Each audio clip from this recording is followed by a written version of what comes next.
আসসালামু আলাইকুম। স্বাগতম জানাচ্ছি বিবিসি নিউজ আন্তর্জাতিক সংবাদে। শুরুতেই সংবাদ শিরোনাম, এরপর বিস্তারিত। ট্রাম্পের সঙ্গে দূরত্বের দাবি প্রত্যাখ্যান নেতানিয়াহুর, সম্পর্ককে বললেন চমৎকার।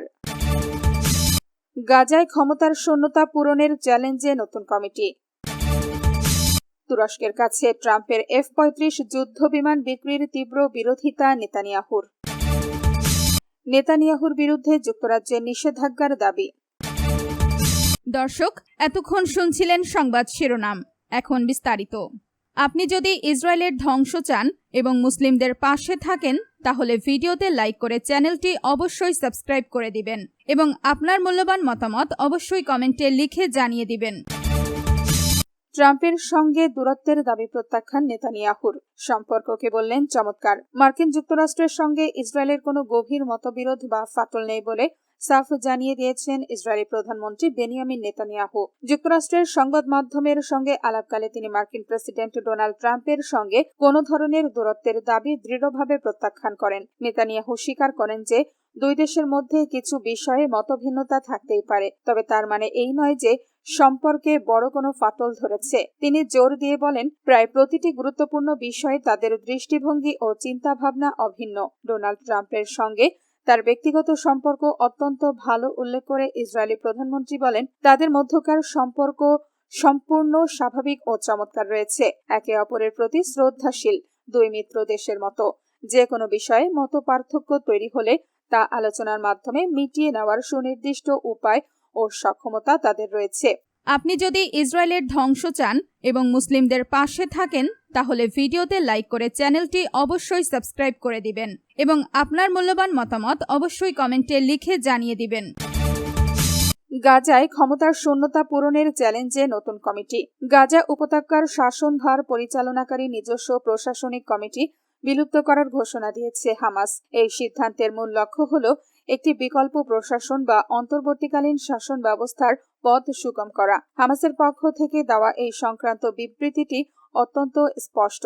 এতে ইঙ্গিত দেওয়া হয়েছে যে বিগত প্রায় 2 দশক আগে গাজা উপত্যকার নিয়ন্ত্রণ নেওয়ার পর থেকে যে বেসামরিক প্রশাসনিক দিকগুলো হামাস সরাসরি তত্ত্বাবধান করে আসছিল, সেগুলো থেকে তারা এখন নিজেদের গুটিয়ে নিচ্ছে। মূলত গাজা উপত্যকায় national committee for the administration of Gaza বা গাজা প্রশাসন বিষয়ক জাতীয় কমিটির আগমন এবং তাদের হাতে ক্ষমতা বা দায়িত্বভার বুঝিয়ে দেওয়ার পরিবেশ তৈরি করতেই এই পদক্ষেপ নেওয়া হয়েছে। ইসরায়েলের চলমান যুদ্ধ শুরুর পর থেকে গাজায় যে ভয়াবহ প্রশাসনিক ও ক্ষমতার শূন্যতা তৈরি হয়েছে এবং যা প্রতিনিয়ত আরো প্রকট হচ্ছে, তা যথাসম্ভব কমিয়ে আনাই এই নতুন কমিটির প্রধান লক্ষ্য হবে। আপনি যদি ইসরায়েলের ধ্বংস চান এবং মুসলিমদের পাশে থাকেন, তাহলে ভিডিওতে লাইক করে চ্যানেলটি অবশ্যই সাবস্ক্রাইব করে দিবেন এবং আপনার মূল্যবান মতামত অবশ্যই কমেন্টে লিখে জানিয়ে দিবেন। তুরস্কের কাছে ট্রাম্পের F-35 যুদ্ধবিমান বিক্রির তীব্র বিরোধিতা নেতানিয়াহুর। মার্কিন প্রেসিডেন্ট ডোনাল্ড ট্রাম্পের আসন্ন আঙ্কারা সফরের ঠিক আগ মুহূর্তে তুরস্কের কাছে অত্যাধুনিক F-35 যুদ্ধবিমান বিক্রির ঘোর বিরোধিতা করেছেন ইসরায়েলের প্রধানমন্ত্রী বেনিয়ামিন নেতানিয়াহু। যুক্তরাষ্ট্রের প্রভাবশালী সংবাদ মাধ্যম ফক্স নিউজকে দেওয়া এক সাক্ষাৎকারে তিনি আঙ্কারার কাছে এই যুদ্ধ প্রযুক্তি হস্তান্তরের বিরুদ্ধে নিজের শক্ত অবস্থানের কথা জানান। সাক্ষাৎকারে ইসরায়েলি প্রধানমন্ত্রী বলেন, তুরস্ক এমন একটি দেশ যা সাইপ্রাস দ্বীপের অর্ধেক অংশ দখল করে রেখেছে। শুধু তাই নয়, তারা প্রকাশ্যেই জেরুজালেম দখলের কথা বলে এমন একটি দেশকে কোনোভাবেই F-35 যুদ্ধ বিমানের মতো স্পর্শকাতর সামরিক সরঞ্জাম সরবরাহ করা উচিত নয় বলে তিনি মন্তব্য করেন। একই সাথে আঙ্কারার বিরুদ্ধে ফিলিস্তিনি স্বাধীনতাকামী সংগঠন হামাসকে সমর্থন করার এবং ইরানের মুখোমুখি দাঁড়িয়ে কোনো কার্যকর ভূমিকা না রাখার অভিযোগ তোলেন নেতানিয়াহু। আপনি যদি ইসরায়েলের ধ্বংস চান এবং মুসলিমদের পাশে থাকেন, তাহলে ভিডিওতে লাইক করে চ্যানেলটি অবশ্যই সাবস্ক্রাইব করে দিবেন এবং আপনার মূল্যবান মতামত অবশ্যই কমেন্টে লিখে জানিয়ে দিবেন। নেতানিয়াহুর বিরুদ্ধে যুক্তরাজ্যের নিষেধাজ্ঞার দাবি। ফিলিস্তিনি বেসামরিক নাগরিকদের ওপর পদ্ধতিগত ও নৃশংস নির্যাতনের দায়ে ইসরায়েলের প্রধানমন্ত্রী বেনিয়ামিন নেতানিয়াহু এবং দেশটির বিচারমন্ত্রী ইয়ারিফ লেভিনের ওপর নিষেধাজ্ঞা আরোপের জন্য ব্রিটিশ সরকারের প্রতি জোর দাবি জানিয়েছেন।